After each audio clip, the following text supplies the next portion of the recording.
बच्चों, अब हम आगे की कहानी पढ़ेंगे। जैसा कि पिछली कहानी में हमने देखा था कि राजा जो है, जब वो 20 दिन की भिक्षा के हिसाब को जान लेते हैं तो वो भी चकरा जाता है, उसे भी चक्कर आने लगता है।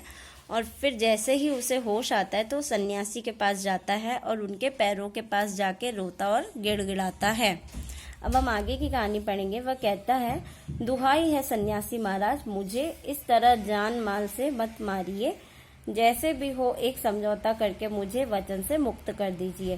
फिर राजा जो है वो सन्यासी से दुहाई है करके रोने लगता है। वो कहता है कि सन्यासी जी, मुझे इस तरीके से मेरे प्राण और मेरे माल यानी धन से मत मारिए।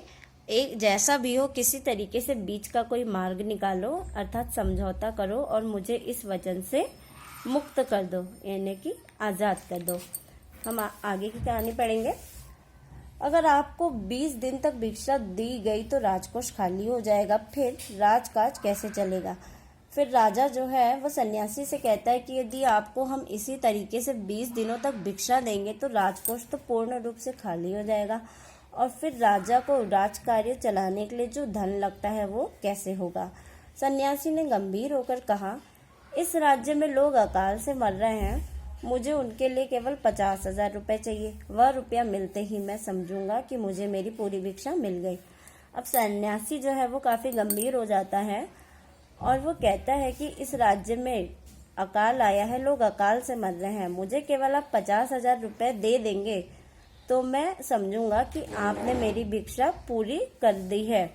राजा ने कहा, परंतु उस दिन एक आदमी ने मुझसे कहा था कि लोगों के लिए 10,000 रुपये ही बहुत होंगे। सन्यासी ने कहा, मगर आज मैं कहता हूँ कि 50,000 से एक पैसा कम नहीं लूंगा। तो सन्यासी कहता है कि मुझे तो 50,000 रुपये चाहिए, इससे एक भी पैसा मैं कम नहीं लूंगा। राजा गिड़गिड़ाया, मंत्री गिड़गिड़ाए, सभी गिड़गिड़ाए।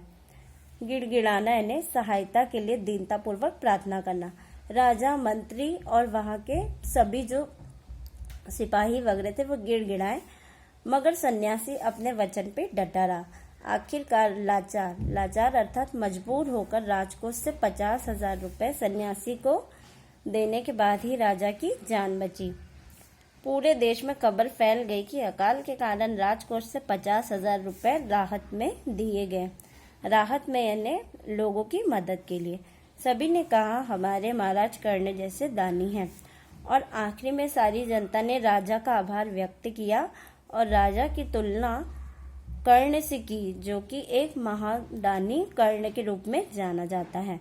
और ये कहानी को सुकुमार राय जी ने इस प्रकार बहुत ही सुंदर ढंग से लिखी है और उसमें महाराज कर्ण अर्थात दानवीर कर्ण के बारे में भी बताया है कि वो किस तरीके से दानवीर थे। तो आपको इस कहानी से ये सीख मिलती है कि हमें दूसरों की मदद करना चाहिए, चाहे तो हो सके तो छोटे रूप में करें, लेकिन पीछे नहीं हटना चाहिए। और एक राजा का तो परम कर्तव्य होता है कि वो पहले प्रजा की रक्षा करे और उसके हितों के लिए सर्वप्रथम आगे बढ़ के दोनों हाथ से उनकी मदद करे।